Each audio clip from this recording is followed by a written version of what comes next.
Du guckst immer zum Horizont. Du machst 1, 2, erst bei meinem Kommando läufst du los. Ja, das ging schnell! Wow! Das Abenteuer Albanien kann beginnen!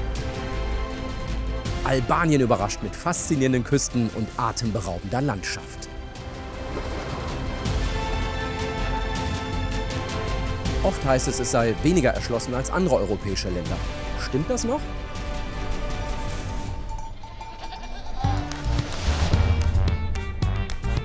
Albanien liegt im Südosten Europas. Wir machen einen Roadtrip entlang der Küste, bis in den Süden nach Butrint. Es geht in die Stadt der Steine, Gjirokastra, entlang des wilden Flusses Vjosa und hinein in das bunte Leben von Tirana.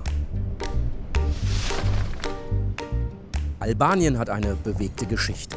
Der Diktator Enver Hoxha regierte hier 4 Jahrzehnte mit eiserner Hand. Heute ist der kleine Balkanstaat im Aufbruch.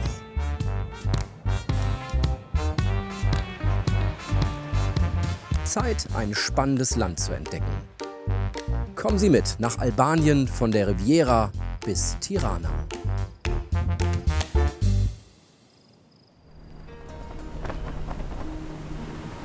Wow! Das hier ist einer der berühmtesten Orte auf dem Balkan fürs Paragliden. Denn selten hat man diese 900 Meter Berge so nah am Strand. Und man kann so weit gucken. This view. You like it? I love Ist es schon Griechenland? This, Greece? Ja, das ist Korfu. Korfu. Alle Inseln, die wir sehen, sind griechisch.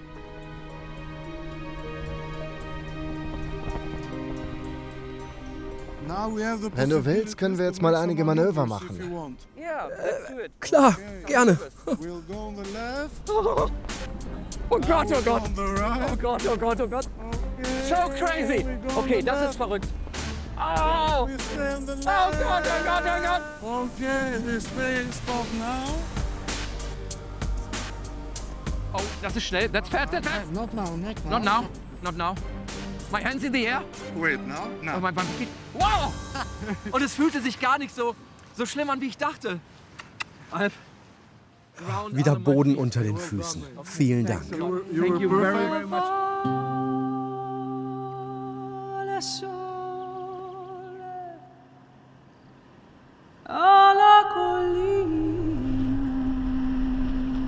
Vom Logara-Pass starten wir unseren Roadtrip entlang der albanischen Riviera am Ionischen Meer. Hier. Ziegen. Bergziegen.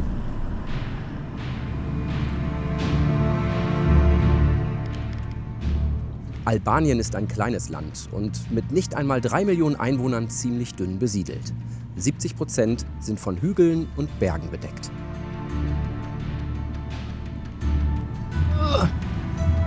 Ich entscheide zwischen dem ersten und dem zweiten Gang. Auf der Küstenstraße fahren wir nach Vuno, ein ursprüngliches Dorf. Typisch für die gesamte Region sind die Steinhäuser. Viele von ihnen sind über 200 Jahre alt.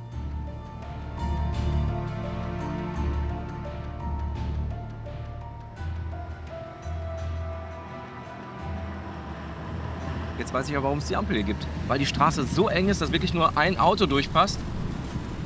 Und es ist gar nicht so wenig Verkehr hier. Alle auf dem Weg zum Strand.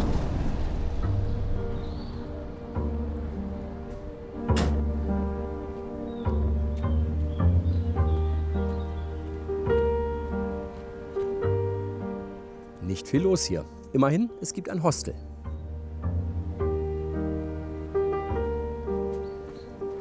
Auch so alte Stufen. Alte Steine, alte Stufen, alte Häuser. Eine schöne Terrasse mit Zitronen und Wein.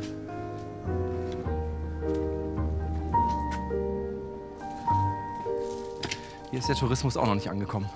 Was auch echt ganz schön ist.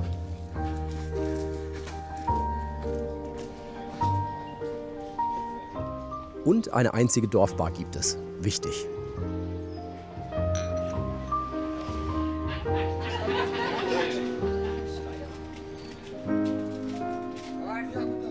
Chevy. I want to buy some things for... Ich würde gerne ein bisschen fürs Camping einkaufen. Bin ich dafür hier richtig? It looks like. They look Die really sehen hier richtig naturbelassen aus. natural. Bei uns in Deutschland sind die immer so Germany, they're perfekt. so clean, you know what I mean? Die kommen aus Lužnja. Das ist ungefähr 100 Kilometer von hier. It's not far.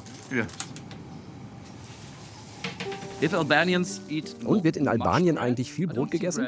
Ja, schon. They do. Okay. Oil. Öl. Welches ist das Beste?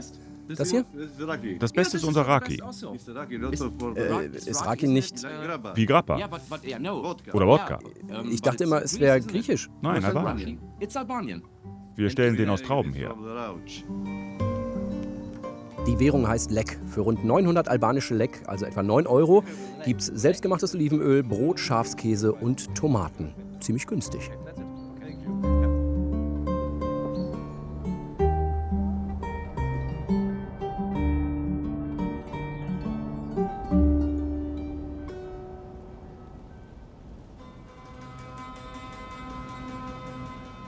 Mit Proviant aus Vuno ausgestattet, geht's weiter.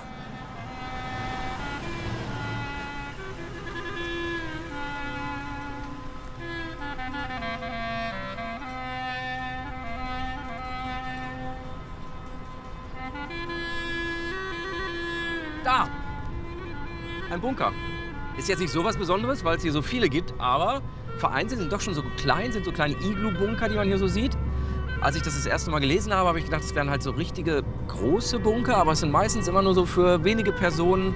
Um die 170.000 Bunker sollen es sein. Nach dem Zweiten Weltkrieg errichtete der Diktator Enver Hoxha ein stalinistisches Regime und machte Albanien zu einem der isoliertesten Länder Europas.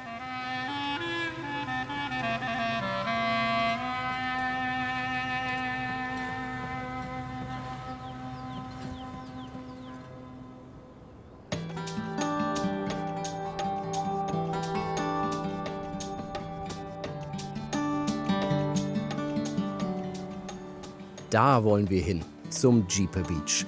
Der ist nur zu Fuß oder übers Wasser zu erreichen. The waves, the waves! Just relax. Feel the waves. Feel Okay, the feel waves the like waves. this. Gar nicht so einfach, aber ich habe einen guten Lehrer. Nice to meet you, Andre. My name Schön, is dich kennenzulernen, André. Ich bin Bessie. Bessie, ist das ein albanischer Name? Ja, genau. for sure. Albanian name. You come from Bist du Albania? gebürtiger Albaner? Yes, I come from Ich komme Albania, eigentlich aus dem from Norden. north of Albania. Während der Sommersaison And I'm a arbeite ich hier im Süden als Touristenguide für Kajak und Stand-Up-Paddle. Stand-up paddle.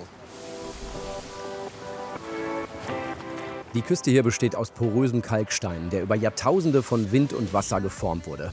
Perfekt für eine Subtour zu einsamen Buchten und versteckten Höhlen.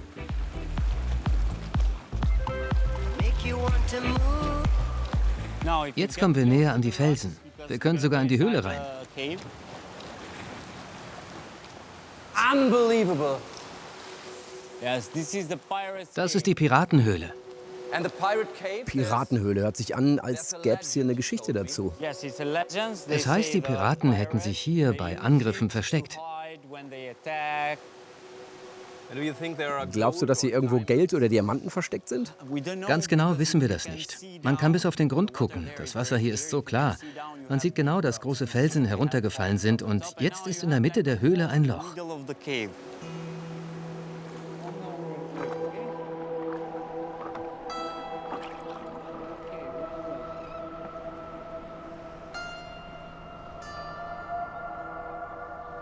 Die Küste hier ist wirklich völlig unberührt und unverbaut, doch mitten in der Idylle sind sie wieder. There are 1, 2, 3. Da sind wieder 1, 2, 3 Bunker direkt an der Küste. Here it was communism before, like Bis vor über 30 Jahren herrschte hier strenger Kommunismus. 30 years ago, okay? And Enver Hoxha, der damalige Diktator, hat unzählige Bunker entlang der albanischen Küste errichten lassen. around the coastline of Albania. Betonmonster. Die meisten stehen leer. Manche werden aber auch für den Tourismus genutzt.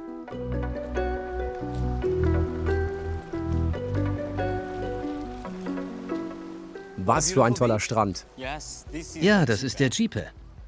Definitiv einer der schönsten Orte von ganz Albanien.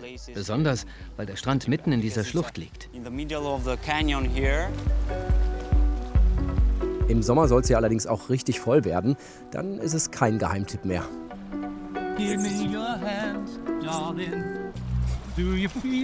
Das war eine richtig coole Paddeltour mit Besti.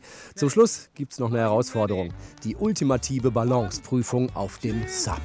Wait, 1, 2, 3.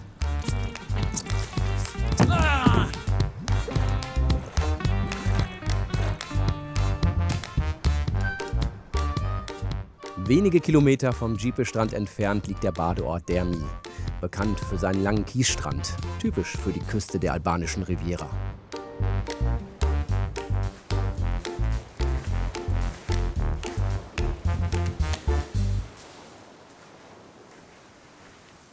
Oh, mit Leine, das ist selten. Hier, mit Halsband. Guten Tag, ja, was ist denn hier los? Nichts zu fressen. Die wollen alle was zu fressen. Verständlich, aber es gibt so viele. Einen können wir mitnehmen, oder? Gerade bei jungen Menschen ist Albanien vor allem wegen seiner vergleichsweise günstigen Preise gefragt. Küste und Strände sind ähnlich wie in den Nachbarländern. Und das Wasser hier ist einfach sensationell.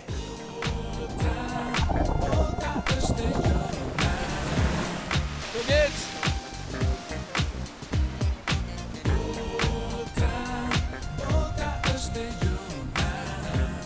Am Strand von Dermi treffe ich Evi, eine junge Albanerin, die die Veränderung der Küste in den letzten Jahren hautnah miterlebt hat.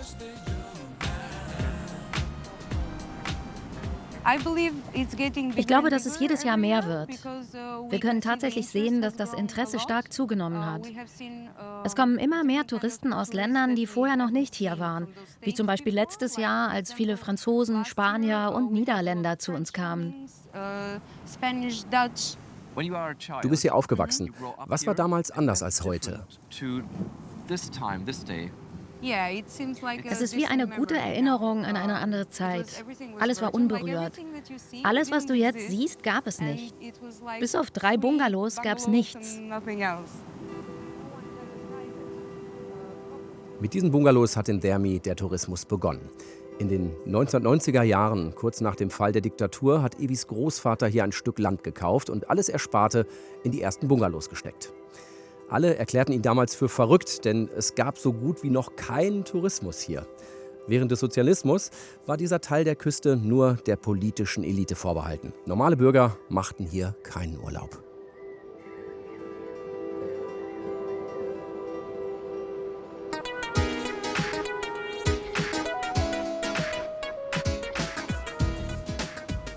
Auch die Anlage von Evis Großvater ist gewachsen und in der heutigen Zeit angekommen.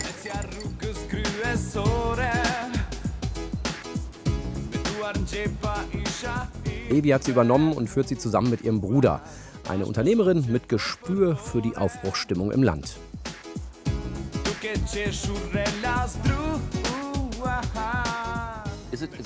Ist das normal in Albanien, dass Frauen in so Positionen sind wie du? Es ist sehr schwierig. Selbst für mich war es in meiner eigenen Familie nicht leicht, eine führende Rolle einzunehmen. Wenn ich zu einem Meeting gehe und jemanden zum ersten Mal sehe, spielt natürlich mein Alter und die Tatsache, dass ich eine Frau bin, eine Rolle. Ich trage dann manchmal extra einen Ehering, um ernster genommen zu werden, obwohl ich gar nicht verheiratet bin. Aber wenn man verheiratet ist, wird man hier einfach anders behandelt. So ist die Mentalität, ja. Albanien hat stark patriarchalische Wurzeln. Das ist sehr ausgeprägt.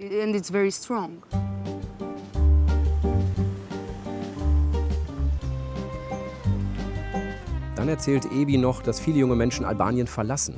Es gibt zu wenige Perspektiven. Inzwischen leben mehr Albaner im Ausland als im Land selber. Das ist ein großes Problem.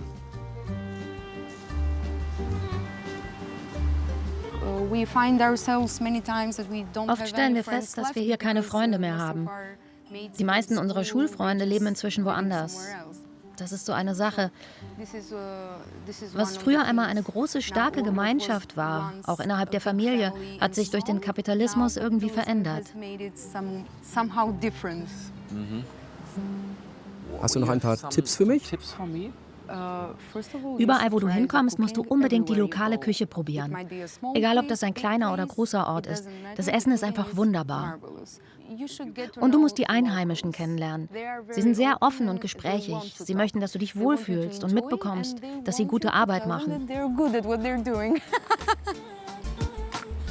An der Küste spürt man schnell, dass sich Albanien rasant verändert und der Tourismus in dem einst armen Land eine große Rolle spielt.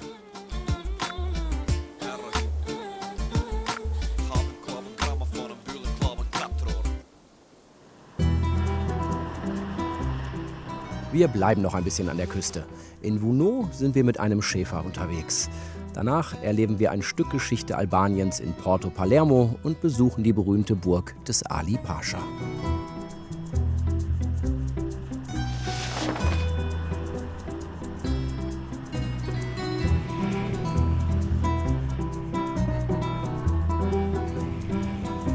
Was mir auch sehr gut gefällt, sind die alten Häuser, die alten Steinhäuser, so schön in weiß, fast ein bisschen griechisch. Gerade wenn man dann noch so blaue Kirchtürme und so ein paar blaue Details sieht.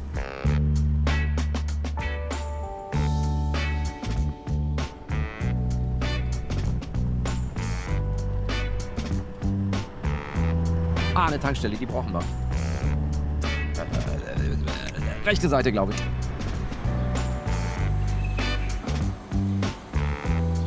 Hello. Normal, petrol normal, full. Benzin ist übrigens ähnlich teuer wie bei uns, Unterkünfte und Essen hingegen oft deutlich billiger.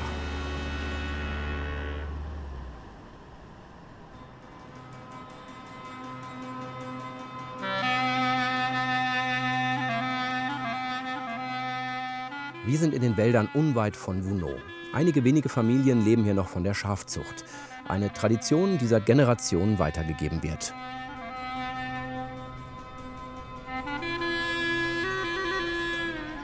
Aber ist einer der wenigen jungen Hirten hier. Fast 500 Schafe hütet er, zusammen mit seinem Vater. Der ist inzwischen 76 Jahre und packt noch ordentlich mit an.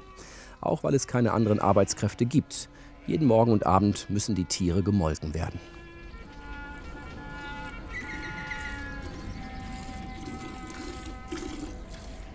Jetzt brauchen wir ungefähr eine Stunde, um alle Schafe zu melken. Das sind Schafe aus der Region, sie sind nicht an Menschen gewöhnt und würden sich deshalb gar nicht maschinell melken lassen. Natürlich wäre es für uns eine Erleichterung. Aber so ist es halt.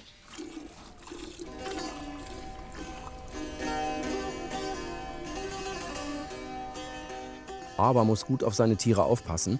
Ein krankes Schaf bedeutet nicht nur weniger Milch, sondern auch weniger Einnahmen.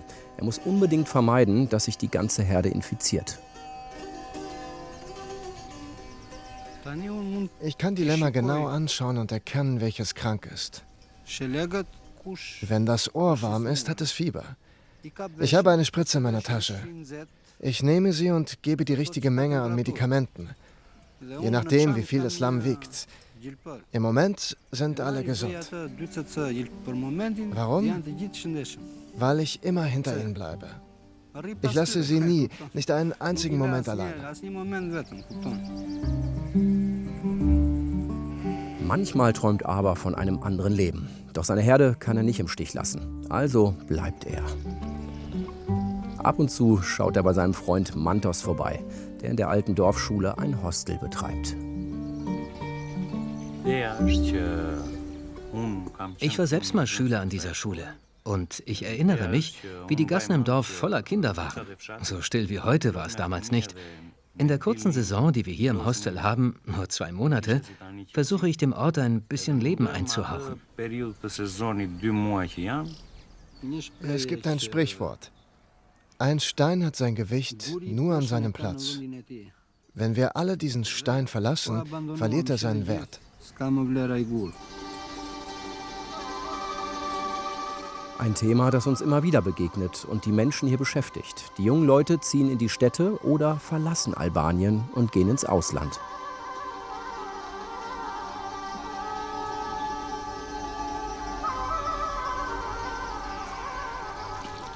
Noch ist Abers Tag aber noch nicht zu Ende. Jetzt muss die Milch noch in Flaschen gefüllt und hoch ins Dorf gebracht werden. Daraus machen einige Bewohner dann ihren Käse.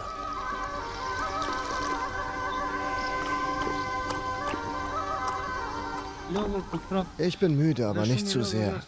Denn ich habe heute gearbeitet und am Ende das erreicht, was ich wollte.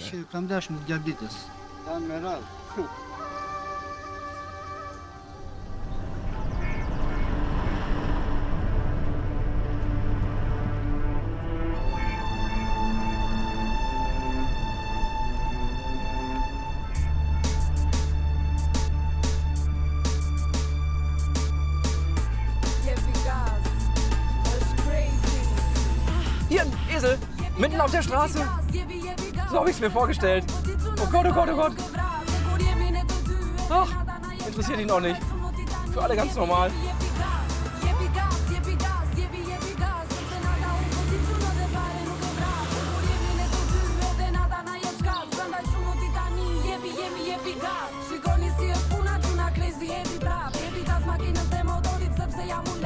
Kinder sieht man auch relativ selten, finde ich. So Frauen und Kinder auf den Straßen. Vielleicht ist es auch die Uhrzeit, dass jetzt einfach mehr los ist. Oder gerade hier jetzt mehr los ist. Restaurants, Cafés, Kneipen, Bauruinen und ein Friseur. Könnte ich auch mal wieder.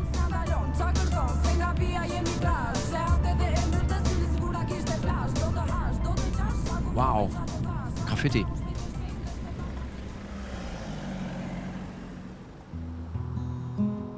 Wow, beautiful. Das sieht schön aus. Was malst du? What are you drawing? Das Gebirge, den Mond, Wow. Toll. beim Sonnenuntergang. So beautiful. When Wann bist du fertig damit? Ich denke in 2-3 Tagen. 2-3 days. Okay, we will enjoy it. Thank you very much. Okay.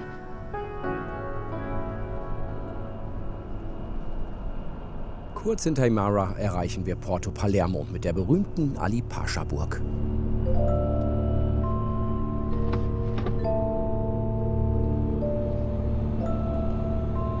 Da weht auch die albanische Flagge. Die weht überall im Land. Das Rot steht für Mut und Tapferkeit, der schwarze Doppeladler für Freiheit und Zusammenhalt. Ein Zeichen für die nationale Identität.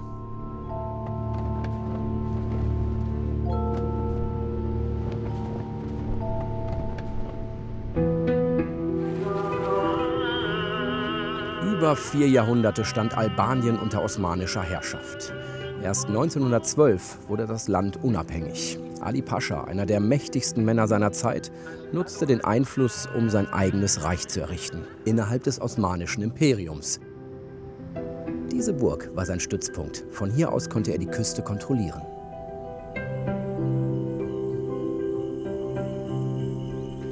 Unyam Andre. I am Alex. Alex, schön dich kennenzulernen. Was kostet der Eintritt? 300 Lek? 300 pro Person. Nimmst du auch Euro? Nein, nur Lek. Woher kommst du? Aus Deutschland. Ich möchte mir gerne die Burg ansehen. Kannst du mir ein bisschen was zeigen? Yes.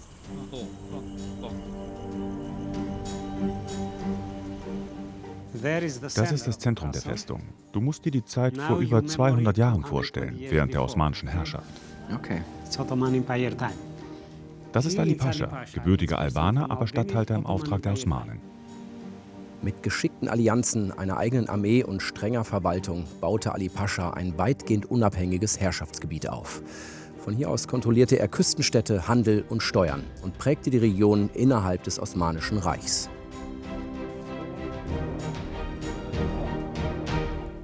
War er denn jetzt gut oder böse? Hier, das ist so ein Gefängnis. Wen hat er denn da reingesteckt?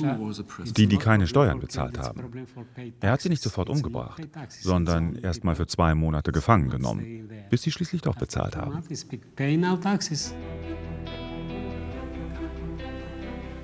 Das war der Versammlungsraum. Das ist ein Harem, typisch im Osmanischen Reich. Da wurde also getanzt. Das war der Bereich der Frauen. Hier war der Schlafraum von Ali Pascha. Die Festung war ein regelmäßiger Wohnsitz von Ali Pascha und seinem Hofstaat. Als seine Machtansprüche zu groß wurden, wurde er 1822 gestürzt und getötet.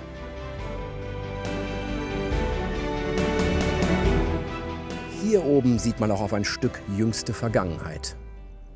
Das war ein militärischer Stützpunkt. Ja, für U-Boote da hinten. Ja, das ist ein U-Boot-Bunker. Ja, man sieht einen Bunker. Jetzt ist er geschlossen, Sperrgebiet. Der Tunnel ist insgesamt 700 Meter lang. Wie viele U-Boote passen da rein? 4. Aus der Zeit von Hoxha. Ja, Enver Hoxha. Von 1944 bis 1985 herrschte Enver Hoxha über ein streng überwachtes Regime. Landwirtschaft und Industrie wurden verstaatlicht, Dörfer kollektiviert, politische Gegner in Lager gesteckt. Das Land verarmte und war komplett isoliert. Deswegen galt Albanien als das Nordkorea Europas. Es war eine harte Zeit, oder? Kannst du dich noch daran erinnern? Wann bist du geboren? 1968, während des Kommunismus. So richtig will oder kann Alex aber nicht über diese Zeit sprechen. Lieber führt er uns was typisches Albanisches vor. Ein Lied aus der Zeit von Ali Pascha.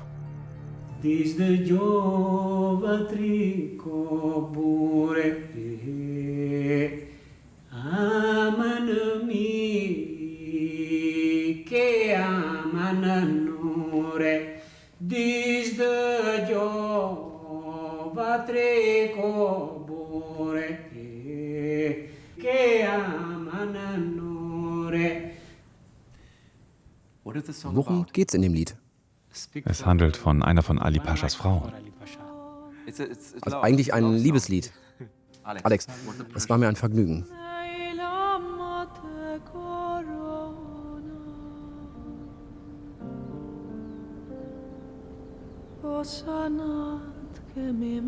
Beim Camping ist man nie alleine, da kriegt man immer Hilfe von den Nachbarn. Und we built our tent. Wir bauen unser Zelt auf. Mein Zelt. Jens, sehr gut. Okay, runter.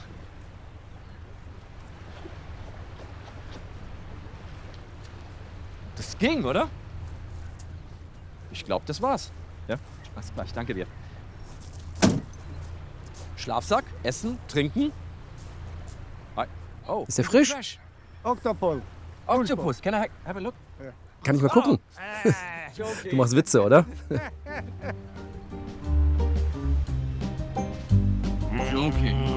Like a pirate. Ja, Pirat. You Kommt er gleich auf den Grill? Ja. Sprichst du Spanisch? Italienisch? German? Kein Albanisch. Sí, Albania. We are neighbors now. And friends. Wir sind heute Nachbarn und Freunde. Wie heißt du? Clark. André. Clark. Nice to meet you. Auf Wiedersehen. Dankeschön.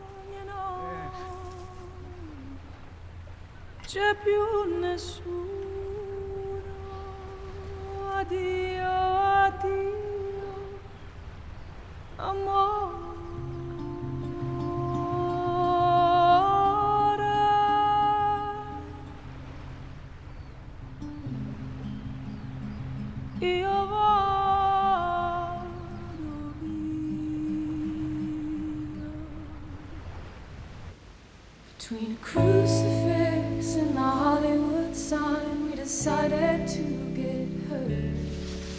Heute wollen wir ganz in den Süden, in den Urlaubsort Ksamil. Bei der antiken Stätte von Butrint machen wir eine Muscheltour.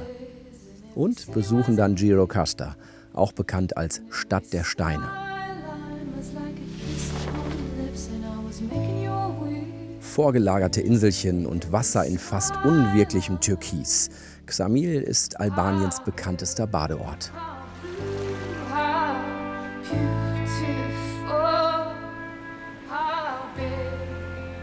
In den letzten Jahren hat sich das vor allem auf Social-Media-Kanälen herumgesprochen und Posts hatten so großen Einfluss, dass der Tourismus sprunghaft angestiegen ist.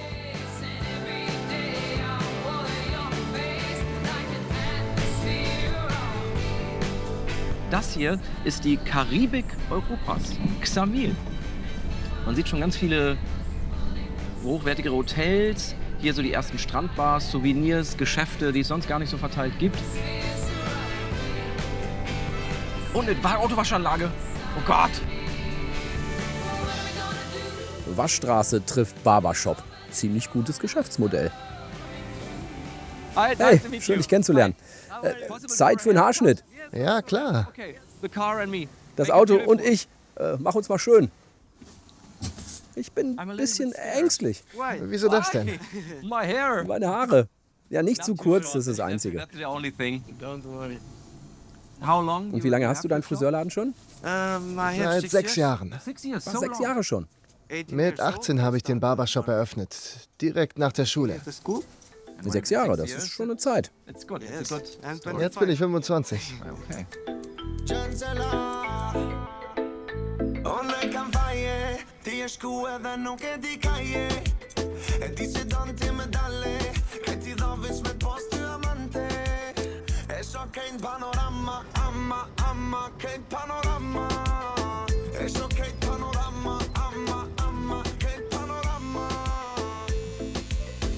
Yeah, you can take a little bit more. Ja, mach ruhig noch ein bisschen kürzer. Draußen wird das Auto schön gemacht und hier werde ich schön gemacht.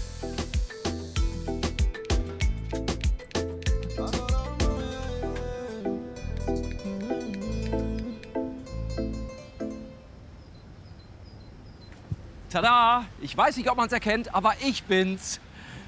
Und ich hoffe, also ich sehe noch besser aus als vorher. Thank you very much. Ich danke dir. Wir sehen uns ab jetzt einmal im Monat, komme ich mit dem Flieger vorbei. See you, bye.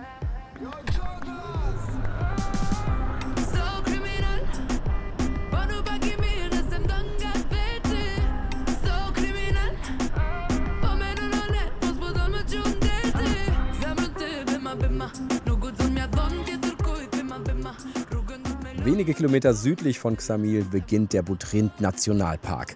Gerade mal 10 Kilometer von der griechischen Grenze entfernt.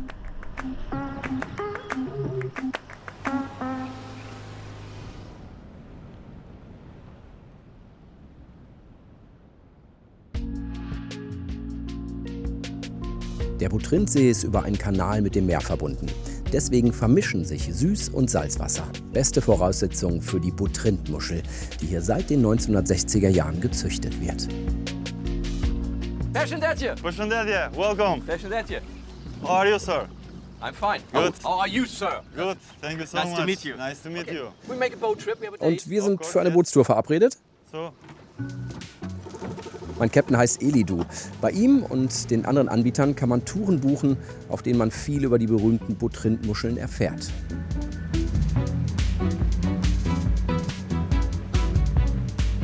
Das ist toll, dass man überall archäologische Ausgrabungen sieht. Die gucken wir uns auf jeden Fall gleich noch an.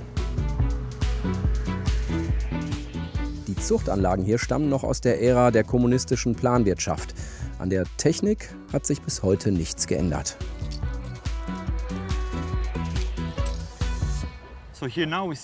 Das hier ist die Königin von Butrint. Wir nennen sie so, weil sie das wichtigste Produkt des Sees ist.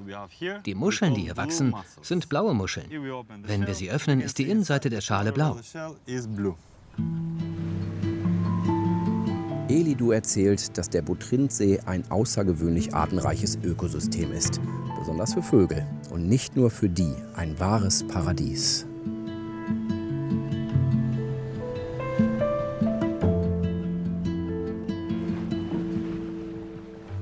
Wie bist du an die Muscheln gekommen? Ich habe vorher für 5, 6 Jahre auch als Muschelfarmer gearbeitet.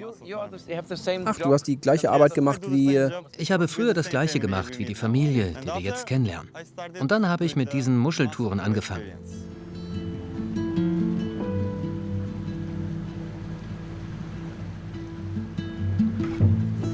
Perşendetje. Perşendetje. Das ist also die alte, traditionelle Muschelzucht. So arbeiten die Muschelfarmer schon seit Jahrzehnten. Das sieht echt nach harter Arbeit aus. Hier werden die Muscheln in größere Netze umgefüllt, damit sie besser wachsen können. Diesen Vorgang wiederholen die Züchter 3 bis 4 Mal. Anschließend bringt der Arbeiter die Stränge zurück zu den Muschelbänken. Dort wachsen sie noch einige Wochen, bis sie erntereif sind. Das ist die kleine Königin. Wir haben noch größere. Aber für mich ist sie die einzig wahre Königin, Valentina. Valentina. You're the queen. Valentina ist bekannt bei den Muschelzüchtern des Butrintsees. Sie setzt sich für die Rechte der lokalen Produzenten ein. Von der Queen überreicht. Geschält. Natur pur. Salzig. Fischig, aber total lecker. Und er nimmt schon die Bestellung für die nächsten Tage entgegen. Restaurant. Restaurant.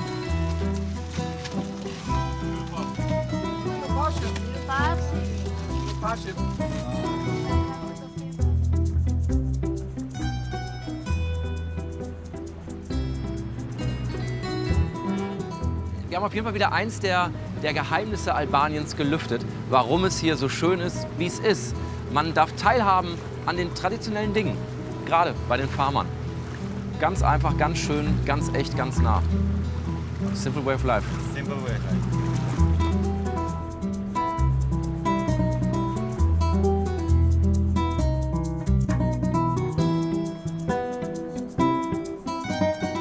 Die Ruinen von Butrint zählen zu den bedeutendsten archäologischen Städten des Balkans.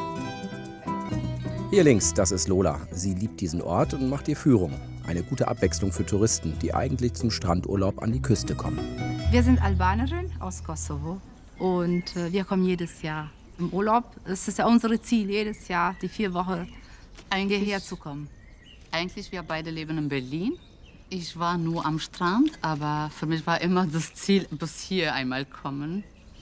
Und finde ich das sehr interessant und sehr schön.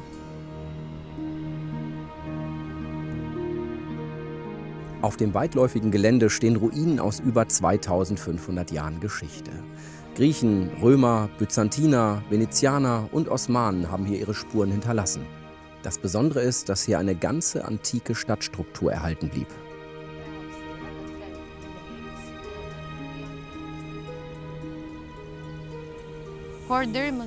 Bis heute sind erst rund 40% des Gebiets ausgegraben. Es bleiben also 60%, die noch ausgegraben und ans Licht gebracht werden müssen. Die großen Mauern, die man heute sieht, stammen aus der Zeit um 400 vor Christus und bildeten die Stadtbefestigung.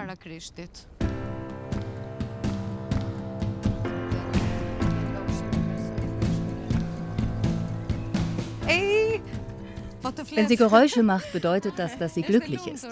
Es ist ruhig. Wenn viele Menschen da sind, kommen sie nicht an die Oberfläche.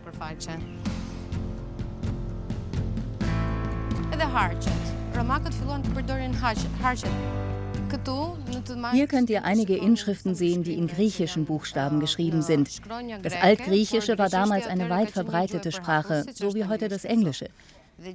Bei den Ausgrabungen haben die Archäologen und Fachleute Mauern gefunden, die vor dem 4. Jahrhundert vor Christus gebaut wurden.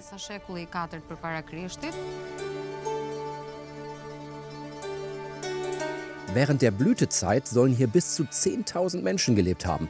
Entsprechend prachtvoll ist das Amphitheater. Das Theater von Butrint war ein romantisches Theater, in dem Schauspieler auftraten. Es gab nie Gladiatoren oder Kampftiere, wie es vielleicht in Rom üblich war. Eines der schönsten erhaltenen Monumente. Das Baptisterium aus der Zeit der Byzantiner.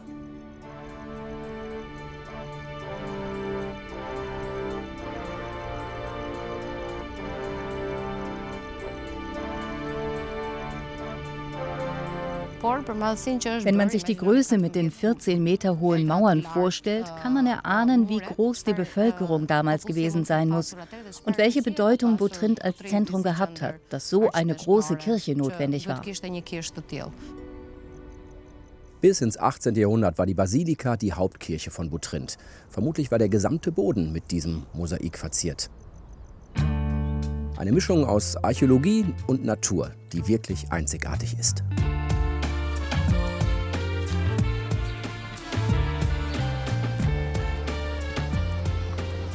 Direkt an der Ruinenstadt wollen wir den Viva-Kanal überqueren.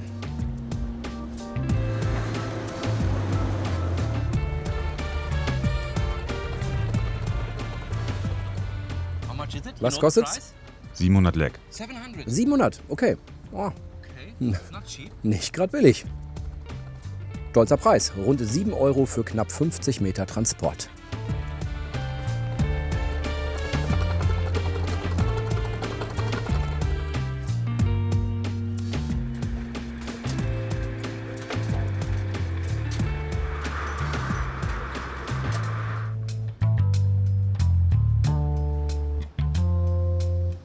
Geht viel zu schnell vorbei.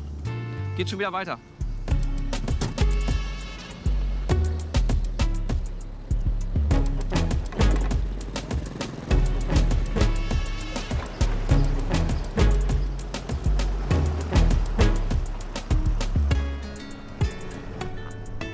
Hier sind es nur noch ein paar Kilometer bis Griechenland. Wir bleiben natürlich in Albanien und machen uns jetzt auf den Weg ins Landesinnere, nach Gjirokasta. Gut eine Autostunde von der Küste entfernt.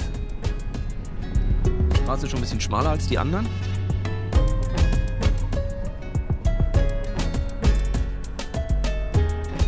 Hier ist die halbe Straße runtergekommen. Der ganze Berg hier, warum auch immer, liegt hier halb auf der Straße. Krass. Also nicht zu schnell fahren.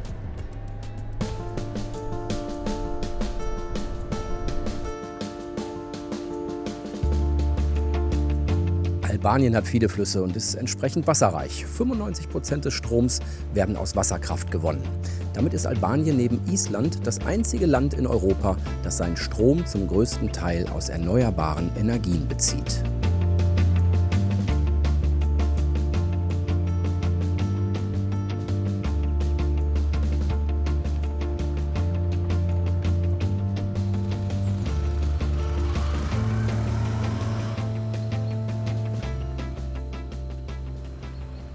Mal sehen, was unser Geländewagen so drauf hat. Die normalen Straßen sind in gutem Zustand. Wer aber Spaß an Offroad-Abenteuern hat, kann hier durchaus auf seine Kosten kommen.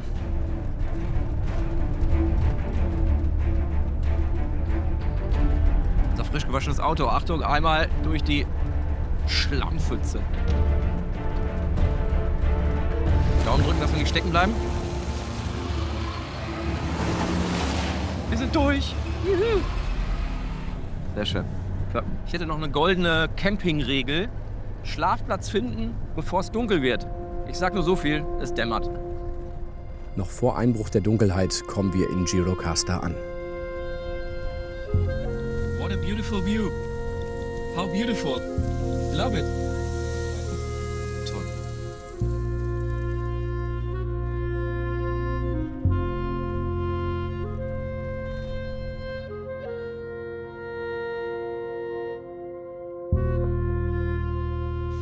Und das steht morgen auf dem Programm. Ein Besuch der Burg und des alten Basars. Wir treffen eine typische Polyphonie-Musikgruppe und lernen die Geheimnisse der albanischen Küche kennen.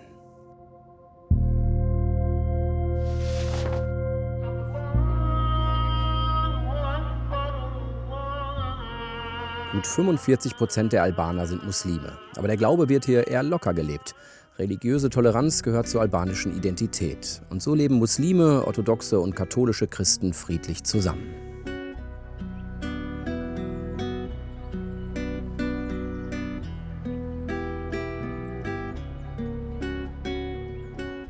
Gjirokasta wird auch Stadt der Steine genannt.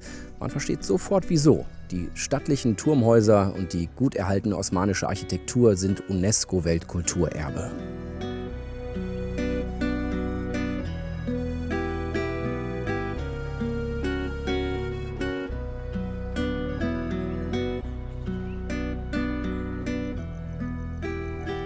Die gigantische Burganlage ist der Ausgangspunkt für unsere Stadttour. Was eine Aussicht. Eni, unser Guide für heute. Du weißt angeblich alles über Gjirokasta. Ich versuche dir möglichst viel zu erzählen. Was ist das hier für ein geschichtsträchtiger Ort? Dieser Teil der Burg geht auf die Zeit um 1400 zurück, als die Osmanen das Land eroberten. Damals lebten hier der Prinz und die Prinzessin Argiro. Als die feindlichen Soldaten kamen, nahm die Prinzessin ihr neugeborenes Baby und sprang von der Burgmauer. Sie wollte nicht in die Hände der Osmanen fallen und ihre Sklavin werden. Der Legende nach soll ihr Sohn den Sturz überlebt haben. Echt, das Kind soll überlebt haben. So zumindest die Legende. Wieso magst du deinen Job so? Ich mache das mit Leidenschaft. Hier gibt's noch so viel zu tun, wir sind noch mitten in der Entwicklung. Hier kann ich noch wirklich was bewegen. Vorher habe ich in Wien gelebt. Dort ist alles perfekt. Da muss man nicht wirklich etwas verbessern. Aber hier spüre ich, dass ich Teil einer Veränderung sein kann, etwas in der Gemeinschaft bewirken kann.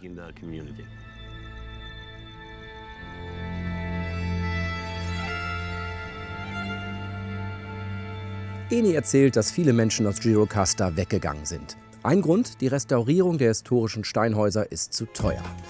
Umso wichtiger ist der Tourismus für die Stadt. Die Besucher kommen vor allem wegen der besonderen Architektur und dem alten Basar. Das war einst das geschäftige Handelsviertel der Osmanen.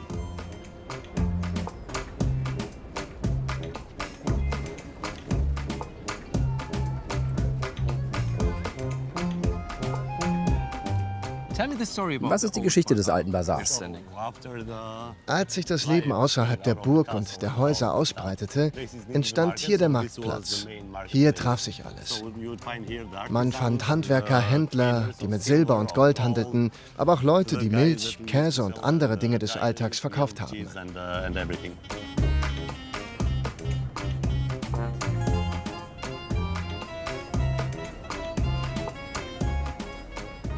Nur wenige alteingesessene Betriebe konnten überleben, wie diese Schneiderei hier.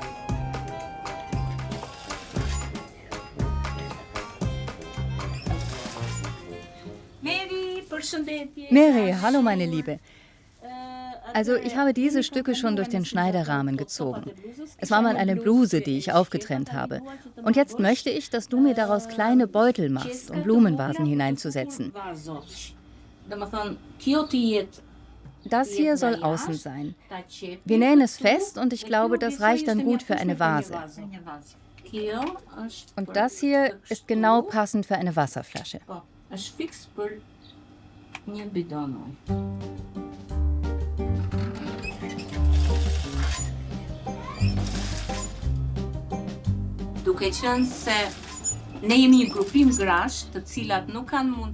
Wir sind ein Zusammenschluss von Frauen, die sich wegen der hohen Mieten kein eigenes Geschäft im Basar leisten können. Also haben wir gemeinsam eine Lösung gefunden. Im Moment arbeiten hier 3 Frauen, die jeweils ihr eigenes Profil entwickelt haben. Die eine ist Schneiderin, die andere eine arbeitslose Frau, die vor allem zu Hause mit recyceltem Material arbeitet, und die dritte hat Erfahrung mit Kaffeezubereitung auf heißem Stein.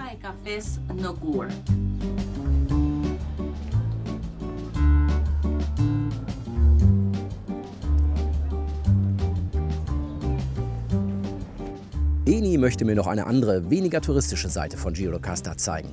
Im Viertel unter der Burg probt heute eine Polyphoniegruppe für einen Auftritt am Abend.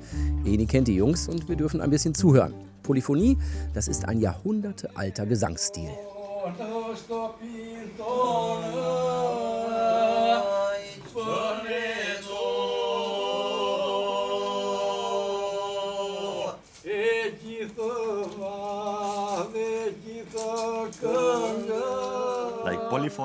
Polyphonie bedeutet, viele Stimmen zusammen in einem Lied.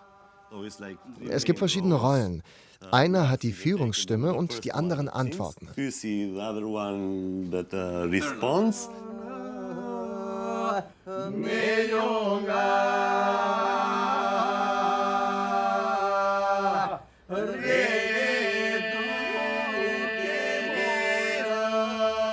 Die Musik spricht, der Klang spricht, alles spricht. Du musst nicht Albanisch können, um das Gefühl zu verstehen. Es ist Teil unserer Kultur.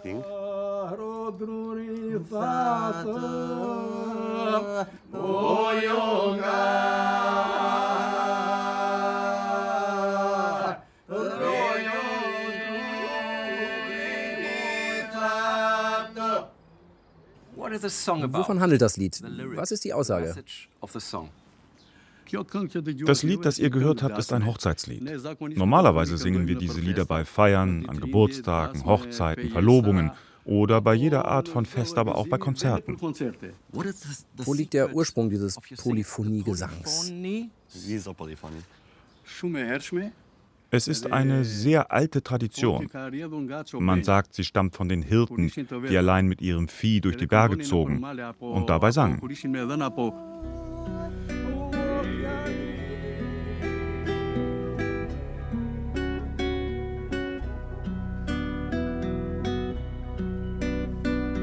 Dann werfen wir noch einen Blick in die orthodoxe Kirche nebenan.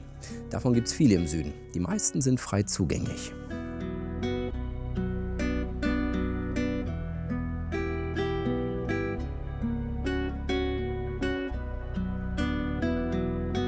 Die reich verzierten Ikonen haben eine zentrale Bedeutung im orthodoxen Glauben. Während der Diktatur waren alle Kirchen und Moscheen geschlossen. Religion war komplett verboten.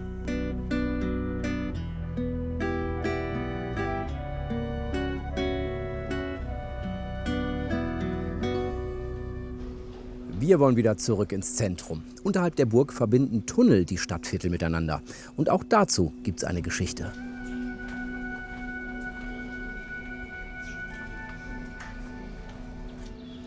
Das hier war auch mal ein Bunker. Im Burgberg gibt es ein großes unterirdisches System mit Räumen. Im Notfall sollten da wichtige Leute aus dem Regime unterkommen. Übrigens, der Diktator kommt von hier. Hoxha ist hier geboren. Andrew Hoxha ist hier geboren. Genau, nach der Mittelschule ist er hier weg. Das ist jetzt ein Bunker, aber es gibt so viele hier. Zu viele. Man sagt, die meisten weltweit.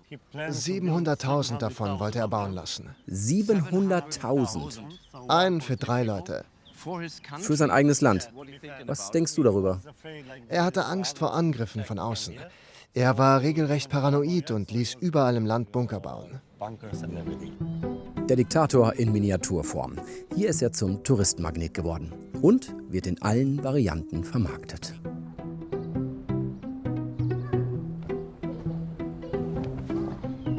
Das ist sein Geburtshaus. Heute ist es das Ethnographische Museum von Gjirokasta und eines der historischen Turmhäuser aus der osmanischen Zeit.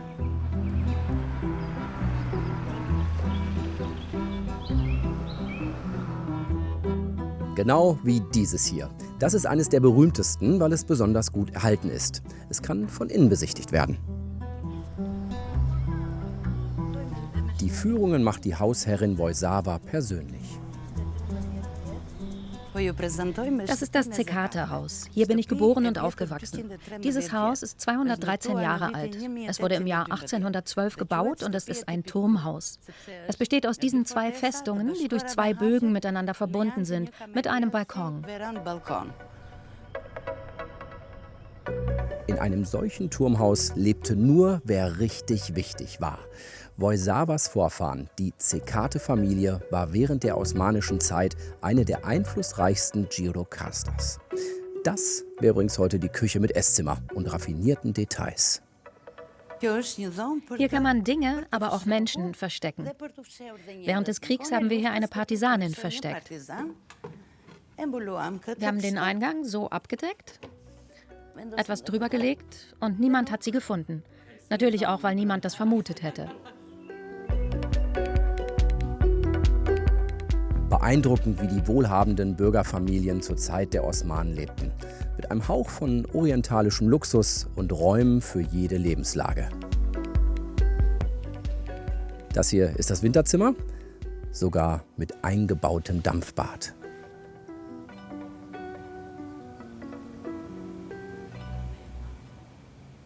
Nicht ohne Stolz zeigt uns Woisava schließlich den prunkvollsten Raum.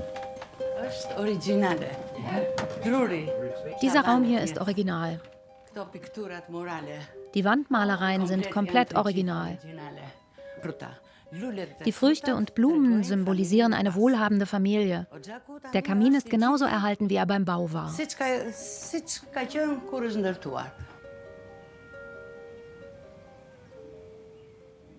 In diesem Raum wurden wichtige Gäste empfangen, Feste und Hochzeiten gefeiert. Die Besucher sollten den Reichtum der Familie bewundern.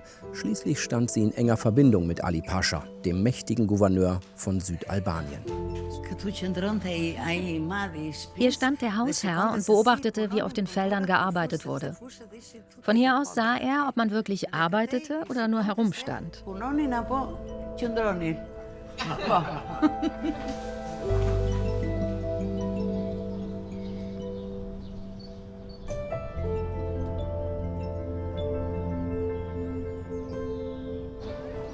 Gjirokasta birgt so manche interessante Geschichte. Aber wir haben jetzt Hunger. Uns wurde ja schon am Anfang der Reise gesagt, egal wo, unbedingt das lokale Essen probieren, weil alles so köstlich sein soll.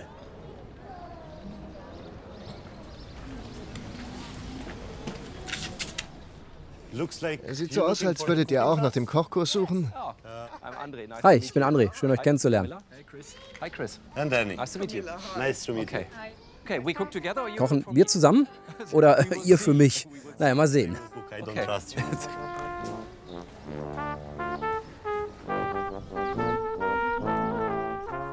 Wir sind heute auf der Dachterrasse von Ibiza. Eine Bekannte von Eni. Sie will heute mit uns kochen. Und was machen wir heute? Was wir heute machen? In meinem Kochkurs werdet ihr lernen, wie bei uns zu Hause gekocht wird. Ganz traditionell. Mit Rezepten, die von den Müttern und Großmüttern weitergegeben wurden.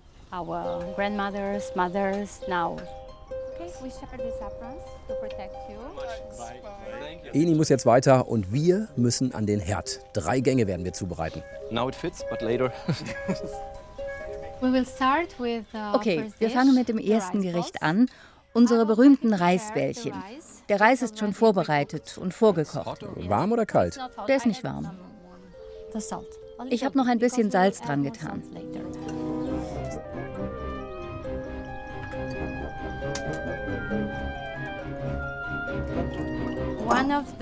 Es gibt eine Zutat, die das Gericht besonders typisch macht. Das ist die grüne Minze. Du kannst mal riechen. Sie ist getrocknet. Das Aroma ist sehr intensiv. Wir mischen das jetzt alles zusammen.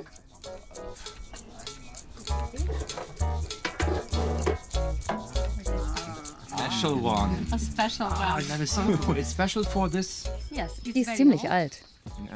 Auf Albanisch ist es? Çiftçi. Çiftçi. Tigan i çiftçi. Genau, eine extra Çiftçi-Pfanne. So, I want your help. Jetzt könnte ich eure Hilfe gebrauchen. Die Zucchini reiben und Kräuter hacken. Das wird dann alles zusammengemischt. Das hier wird übrigens ein typisches Brot mit ganz vielen Kräutern. Das ist Kuhmilch. Holen wir jeden Tag frisch. Evisa sagt, dass es normal für sie ist, regionale Produkte oft aus dem eigenen Garten zu verwenden. Große Supermarktketten gibt es hier so gut wie keine. Während das Brot im Ofen ist und die Reisbällchen noch etwas ruhen müssen, bereiten wir ganz schnell das Dessert zu. Die Halva.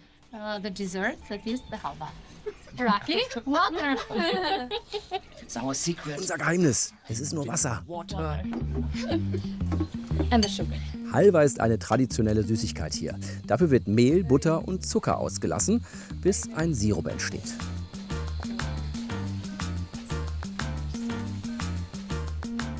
Kian schreibt fleißig die Rezepte mit.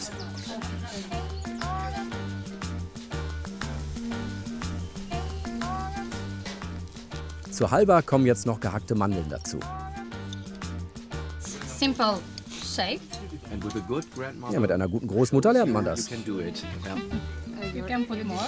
Kannst ein bisschen mehr nehmen.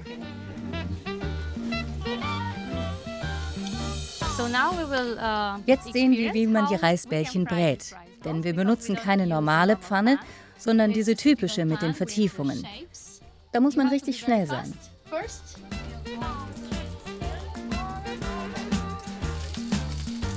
Where's the hole? Where's the hole? There. Where is the empty space? Vertically. Vertical. Very good. And take it off. Usually in Girocastra. In Girocastra wurden diese Reisbällchen früher für Frauen zubereitet, die einen Jungen zur Welt gebracht hatten. Wenn jemand keine solche Pfanne hatte und sie sich in der Nachbarschaft auslieh, wussten sofort alle, da ist ein Junge geboren. Heute macht man sie natürlich auch für Mädchen. Aber früher wollten die Leute in Albanien lieber Söhne haben. Fehlt noch ein knackiger Salat.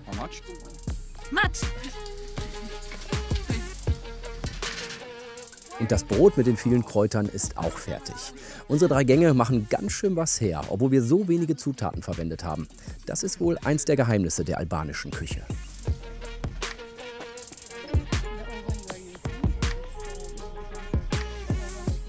Wir sagen immer, Liebe geht durch den Magen. Deshalb müssen wir mit dem Essen und beim Kochen besonders achtsam und mit ganz viel Leidenschaft dabei sein. Eben kannte sich noch keiner und jetzt sitzen wir hier, lachen, essen zusammen und haben richtig Spaß. Großartig. Genau so soll es sein.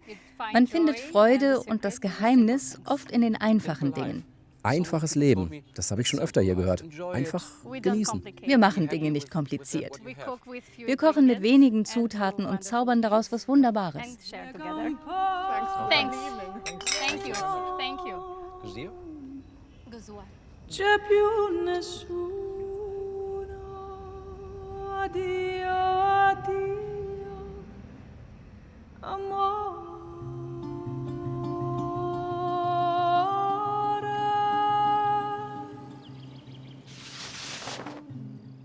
Heute geht's von Gjirokastër nach Permet. Die Fahrt dauert eine gute Stunde. Wir sind schon gespannt auf den Wildfluss Fjosa und die Rafting-Tour.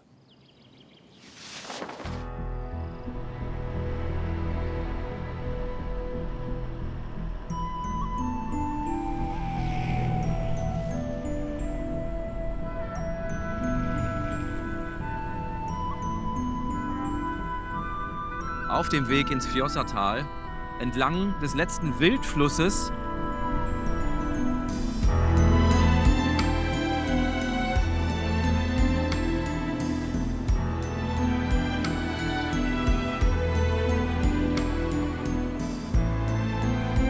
geht's immer tiefer rein in die Natur. Man hat die Berge, die Wälder, den Fluss.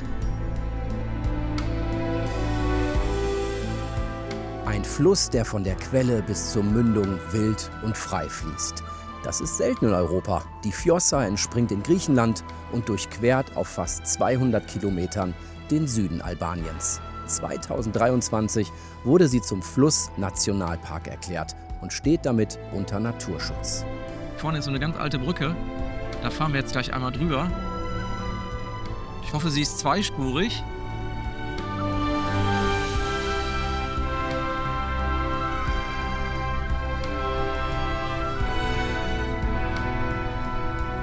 Man weiß nicht, wo man hingucken soll. Man sollte aber geradeaus gucken. Hier die Berge wie in so einer Schlucht. Könnte ich jetzt so reinspringen?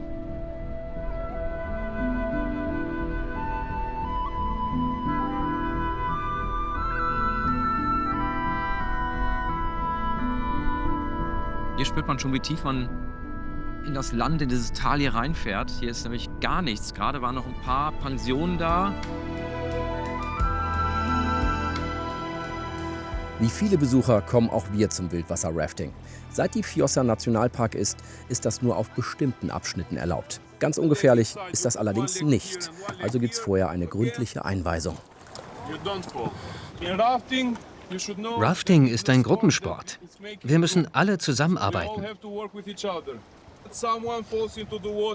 Wenn jemand ins Wasser fällt oder das Boot kentert, gilt: Beine hoch, Oberkörper nach oben und die Beine immer in die Fließrichtung des Flusses halten.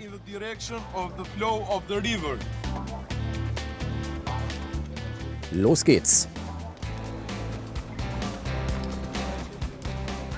Wir müssen uns erstmal an den gemeinsamen Rhythmus gewöhnen.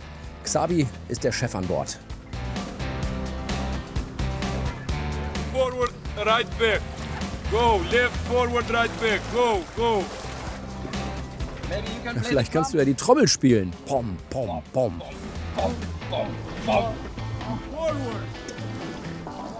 Dann die erste Stromschnelle von insgesamt 6.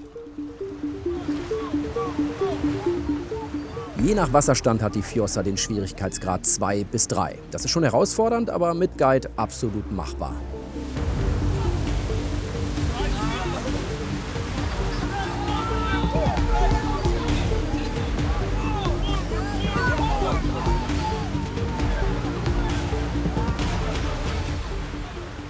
Geschafft mit Teamwork. Ohne das geht's hier wirklich nicht.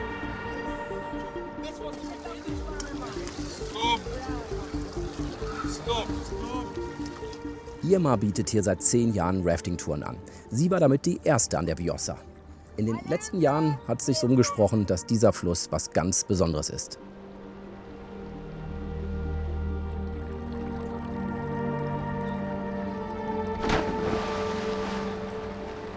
Hier merkt man so richtig, dass es ein wilder Fluss ist. Und stimmt's, was ich gehört habe? Die Vjosa soll der letzte Wildfluss in Europa sein? Ganz genau, das stimmt. Letzter Wildfluss und erster Nationalpark. Also der erste Flussnationalpark und der letzte Wildfluss. Wie kam es zur Auszeichnung als Nationalpark? Nach jahrelangen Protesten der lokalen Gemeinden, von Menschen aus vielen Ländern Europas und schließlich auch von Leonardo DiCaprio. Was? Du meinst den Schauspieler? Du meinst Leonardo DiCaprio? Du lachst, stimmt das? Ja, ich lache. Leonardo DiCaprio hat die Proteste wirklich tatkräftig unterstützt, weil ihm die Vjosa am Herzen liegt und er wollte, dass sie Nationalpark wird. Bei all den großen und beeindruckenden Landschaften auf der Welt, die man lieben und schützen kann, hat er sich für die Vjosa entschieden.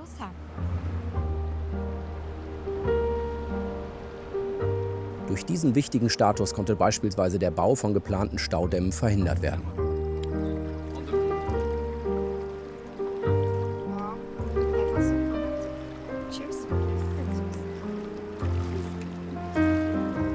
Finn, Nele, endlich mal Deutsch sprechen, das ist auch mal ganz schön, mit den beiden hier. Ja. Was fühlst du, wenn du das erlebst, nicht nur siehst? Ja, wunderschön. Also ich fand schon die ersten Stellen, die hatten schon gut Zug drauf. Aber nee, super schön. Also ich finde es sowieso toll, wenn man hier so rumschaut und die Berge einfach sieht. Und es ist auch alles noch super grün und das Wasser so türkisblau. Hast du es denn so erwartet? Man ist ja irgendwie, also bei mir war es so, als ich Albanien gehört habe, war ich erstmal total gespannt und aufgeregt. Ich war jetzt letztens noch in der Türkei und dann hatte ich irgendwie so ein bisschen verglichen, ich hatte aber wirklich gar keine Informationen, wie Albanien ist. Und das ist irgendwie so eine Gastfreundschaft, so eine andere Art. Ich finde, das wir noch nicht vorher irgendwie erlebt habe. So, und es war irgendwie mega schön, die Landschaft ist mega schön und irgendwie noch so ein ruhiger Fleck Erde, finde ich.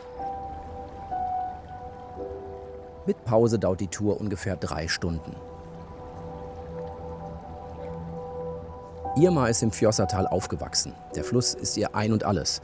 Ihr Anliegen ist ein nachhaltiger Tourismus.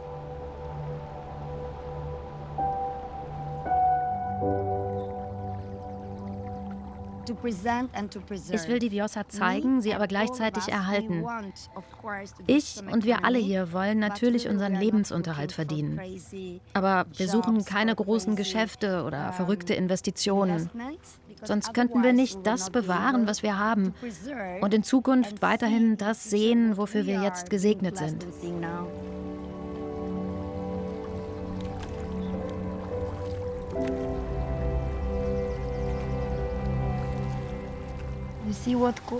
Man sieht, dass die Vjosa ein perfektes Ökosystem geschaffen hat, voller Tier- und Pflanzenarten. Offiziell sind es bisher 1150 Arten. Und die Zahl wird noch steigen, denn Wissenschaftler gehen davon aus, dass noch mehr entdeckt werden. Rundherum gibt es allein über 400 Kräuter, darunter viele Heilpflanzen. Was könnte wertvoller sein als das?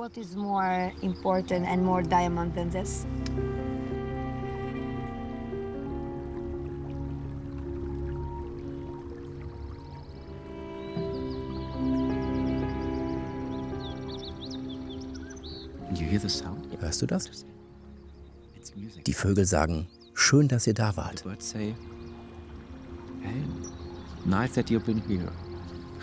Liebe die Vjosa und die Natur und schütze sie.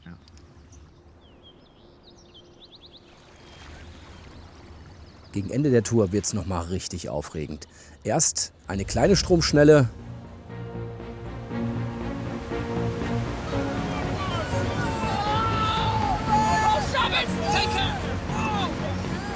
Und dann der schwierigste Abschnitt der ganzen Tour.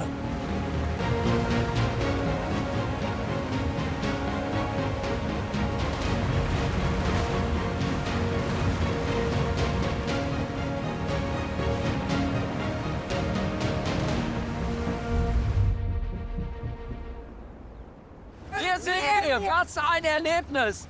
Einer für alle, alle für einen! Hallo! Ja!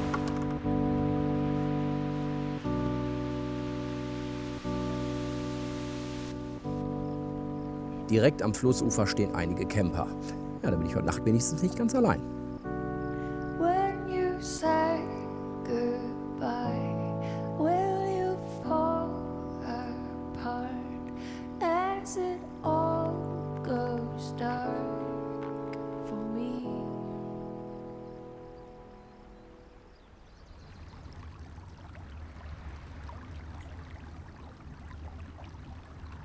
Mirmen Jazz, guten Morgen vom schönsten Campingplatz der Welt, direkt an der Vjosa.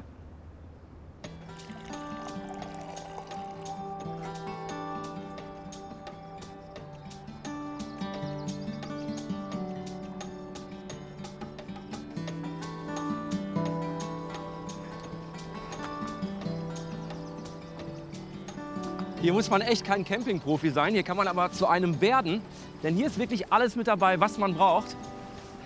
Hier bekommt man nicht nur das Auto mit Dachzelt, sondern auch einen Schlafsack, eine funktionierende Kühlbox, Strom, auch nicht unwichtig, sogar ein Kissen und hier eine Dusche, falls man mal keine Badewanne direkt vor der Tür hat.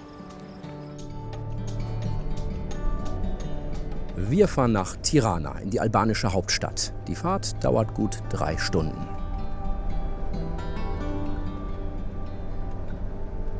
Jetzt kommen wir so langsam ins Landesinnere. Schön grün, schöne Aussichten. So habe ich mir Albanien vorgestellt.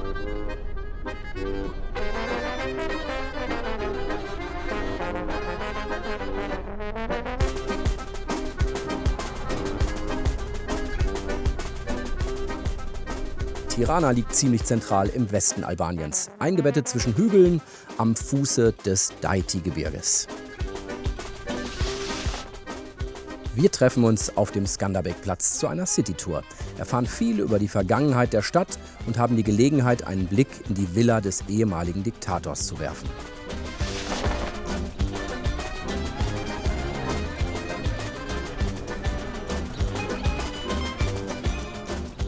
Sozialistische Wohnblöcke neben modernen Gebäuden und historischen Bauwerken. Ein ziemlicher Mix aus unterschiedlichen Epochen. Die Balkanmetropole hat sich in den letzten Jahren stark verändert. Heute ist sie das moderne Gesicht des Landes und Zentrum von Politik, Wirtschaft und Kultur. Der Skanderbeg-Platz ist der riesige Hauptplatz und Treffpunkt der Stadt. Hi André. Hi Anja, grüß dich. Du bist mein Date mit dem roten Rucksack. Schön, dich zu sehen. Bist du gut angekommen? Es war wunderschön, unbeschreiblich und ich hoffe, hier geht's auch genauso weiter. Mein erster Eindruck ist ziemlich wild, so Großstadtdschungel. Ja, beschreibt's ganz gut. Ja? Was wollen wir machen? Auf jeden Fall schon mal weitergehen, denn es ist sehr heiß auf diesen Stein. Ja. Und mir brennt der Hintern.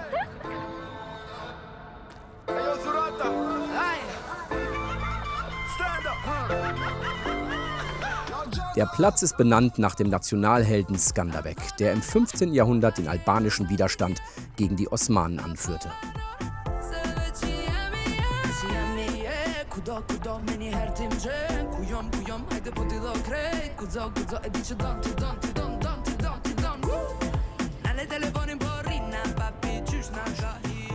Anja kommt aus Leipzig. Seit 2019 ist sie regelmäßig in Tirana und arbeitet hier als Journalistin. Mit der Architektur und der Geschichte des Landes kennt sie sich also bestens aus.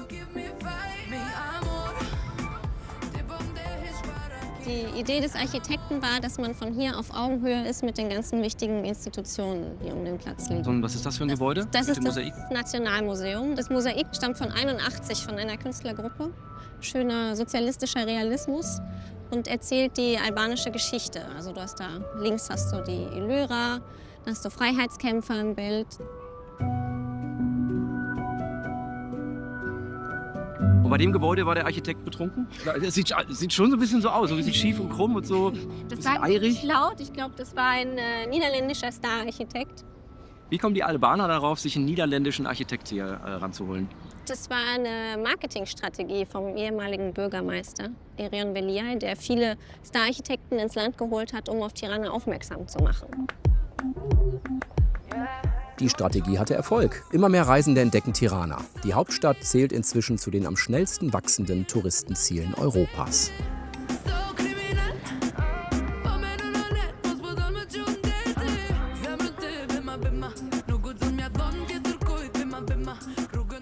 Nirgendwo im Land spürt man den Wandel eindrücklicher als in der Hauptstadt.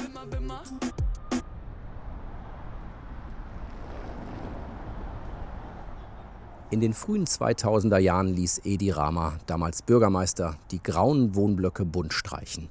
Ein Zeichen für den Aufbruch aus der sozialistischen Vergangenheit. Tirana wirkt noch immer ein wenig unfertig. Gerade das macht die Stadt aber spannend.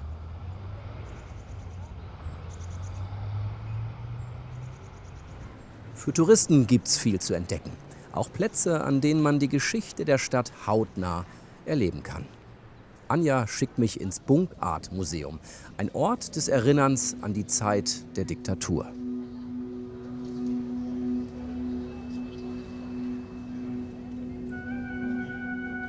Die Ausstellung ist in einem ehemaligen Atomschutzbunker untergebracht. Ganz Tirana ist von einem Netz solcher unterirdischer Anlagen durchzogen. Unter Enver Hoxha wurde das ganze Land streng kontrolliert. Jede Bewegung, jede Entscheidung konnte überprüft werden. Angst und Misstrauen prägten den Alltag.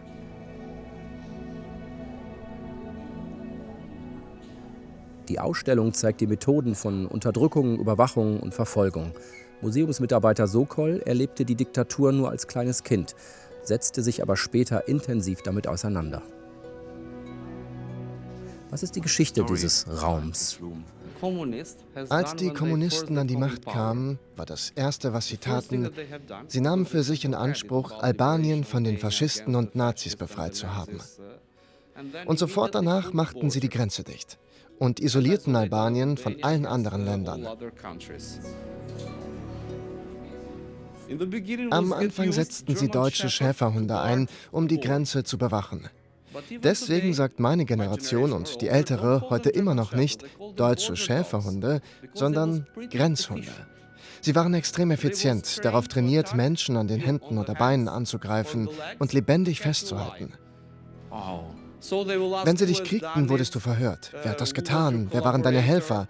Und dann wurdest du zusammen mit deiner gesamten Familie in ein Arbeitslager zwangsumgesiedelt, offiziell als Freiwillige. Freiwillig war natürlich nichts. Die Arbeitscamps waren Teil des Systems und berüchtigt für ihre Brutalität. Es konnte schon genügen, ausländische Medien zu sehen oder ein Intellektueller zu sein, um als Regimekritiker bestraft zu werden. Härteste Arbeit in Minen oder im Straßenbau sollten die Insassen umerziehen.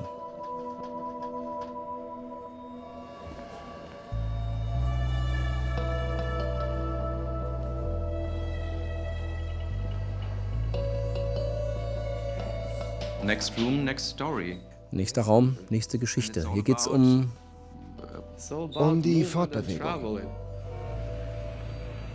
Während der Diktatur waren Privatautos und Motorräder verboten.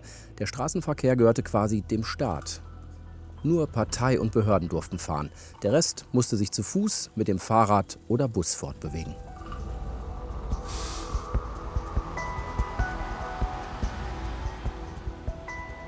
Selbst das wurde überwacht. Wer mit dem Bus unterwegs war, musste damit rechnen, kontrolliert zu werden. Sobald du eingestiegen bist, frage ich dich: Name, Nachname, Geburtsdatum. Aus welchem Bezirk kommst du? Wo du zugestiegen bist, wohin du fährst, wen du treffen willst, wie lange du bleibst, ob du dort übernachtest oder zurückfährst. Wenn du diese Fragen nicht beantworten willst oder kannst, dann wirst du an der nächsten Bus- oder Bahnstation von einem Polizeiauto abgeholt, der sogenannten Policia Rugore. Dann wurdest du auf den Rücksitz verfrachtet und an Orte wie diesen gebracht, für eine ausführliche Befragung. Denn dieser Bunker hier wurde nie für den Krieg genutzt. Zwischen 1945 und 1991 hatte Albanien keinen Krieg. Aber er wurde sehr wohl intensiv genutzt, für Verhöre von Menschen wie dir. Nur weil ich nervös bin und keine deiner Fragen beantworten kann. Ganz genau.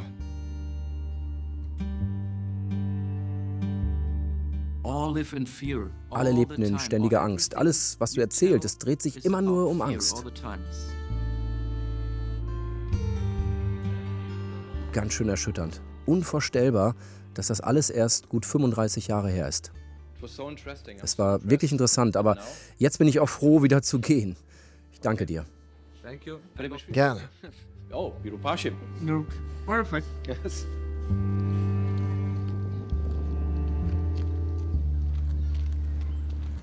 Anja will mir jetzt den Ort zeigen, wo im Sommer 1990 die Proteste gegen das Regime ihren Anfang nahmen. Dafür geht's in das Botschaftsviertel von Tirana.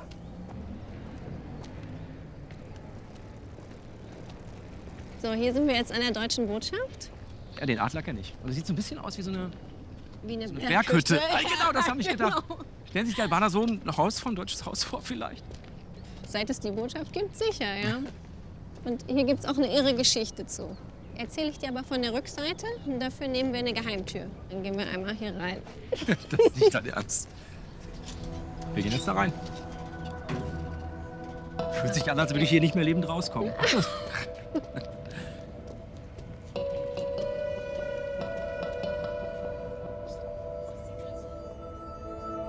Das sieht nach deiner irren Geschichte aus. Ja, hier hat sie begonnen. Das ist die Rückseite der deutschen Botschaft. Und im Sommer 1990 war Albanien ja das letzte stalinistische Regime, bis dann ein Lkw-Fahrer auf die Idee kam, diese Mauer zu durchbrechen. Überlebt das, kommt auf der anderen Seite an und ist in Freiheit? Ist in Freiheit in Deutschland. Der Sog der Freiheit war zu diesem Zeitpunkt so stark, dass dann die Menschen anfingen, über die Mauer zu klettern. Am Ende strömten über 3200 Albaner auf das Gelände der deutschen Botschaft, um Asyl im Westen zu beantragen. Es ist eben auch der erste Riss in dem Regime. Und viele Menschen nutzen die Chance und dieses Loch. Und, die Tür ist auf. Genau, die Tür ist auf. In der Botschaft herrschten bald katastrophale Bedingungen. Das albanische Regime stellte nicht nur Wasser und Strom ab, man befürchtete, dass das Gelände gestürmt würde. Trotzdem versuchten immer mehr Menschen in die Botschaft zu flüchten. Dabei kam es zu Schüssen.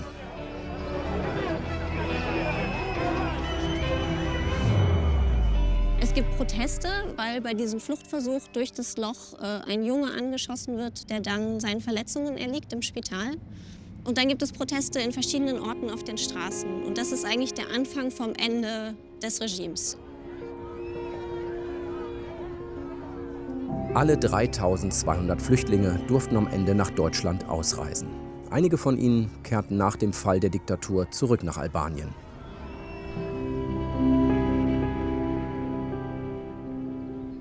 Darunter übrigens auch der Lkw-Fahrer. Auf ihn wartete die Rechnung, die noch für das Loch in der Mauer zu begleichen war.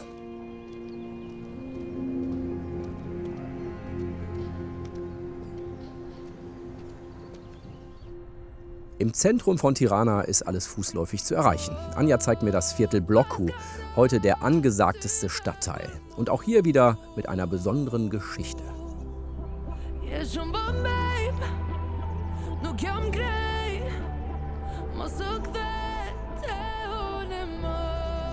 Ja, das Viertel war lange Zeit gar nicht zugänglich für Normalbürger. Das war allein der Parteielite vorbehalten. Jetzt eher so eine Partymeile. Ja, Luxusboutiquen, Restaurants. Eins der teuersten Viertel von Tirana.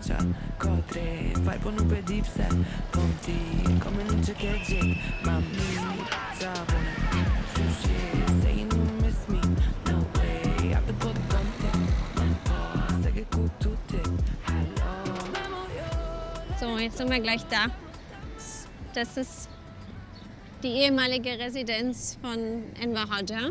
Ganz ehrlich, hätte ich mir irgendwie noch imposanter, noch größer vorgestellt, noch eindrucksvoller. Ja, also man stellt sich natürlich so eine Residenz vom Diktator prunkvoller vor, aber wenn man es ins Verhältnis setzt zu der Armut und der wirtschaftlichen Lage in der Zeit, ist es natürlich dann doch wieder sehr privilegiert.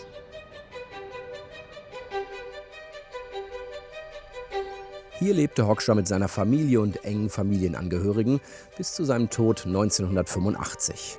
Nach dem Sturz des Regimes blieb die Villa lange Zeit verschlossen. Ein Architekt hatte als erster Einblick in dieses Haus. Für mich war es immer etwas Besonderes, in dieser Gegend herumzulaufen, außen um das Haus herum. Und dann die Gelegenheit zu haben, wirklich hineinzukommen, hat natürlich viele Emotionen ausgelöst. Weil man ja weiß, wer hier gelebt hat und welche Entscheidungen hier für Albanien getroffen wurden.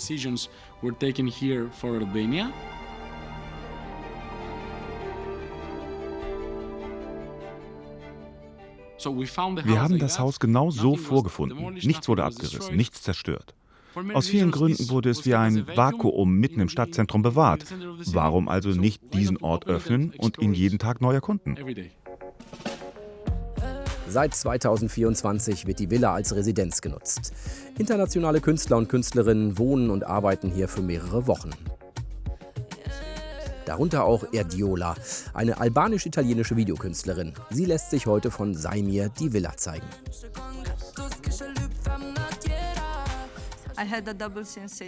Ich hatte ein zwiegespaltenes Gefühl, denn natürlich ist die Geschichte in diesen Räumen sehr gegenwärtig. Und da ich selbst aus einer albanischen Familie komme, reicht das tief in die Wurzeln meiner eigenen Geschichte und in das, was meine Familie früher erlebt hat.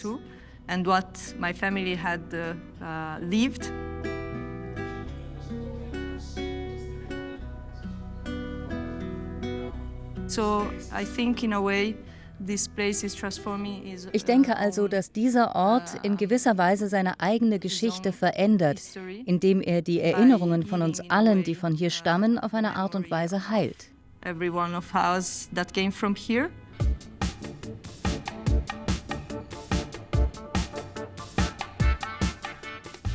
Die Villa ist für die Öffentlichkeit nur an wenigen Tagen zugänglich.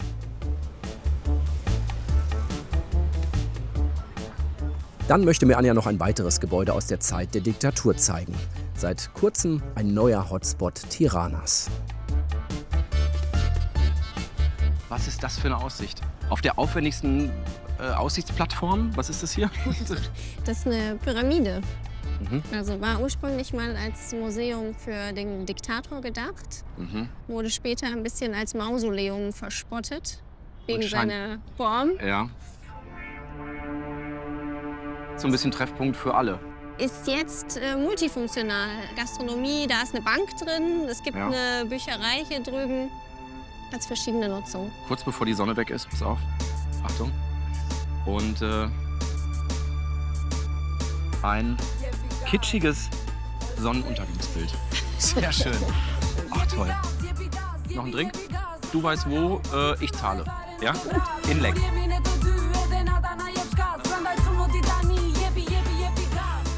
Am Abend verwandelt sich Blocko zu dem Ausgehviertel der Stadt.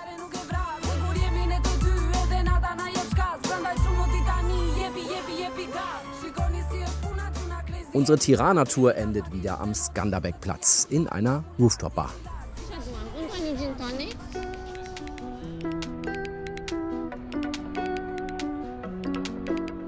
Wir haben so viel erlebt und verstehen, warum Albanien ein Land im Aufbruch, voller Gegensätze und Überraschungen ist. Es ist so ein abenteuerliches Land mit so viel Natur, so netten Menschen, so leckerem Essen. Also unbeschreiblich. Vido Paschim.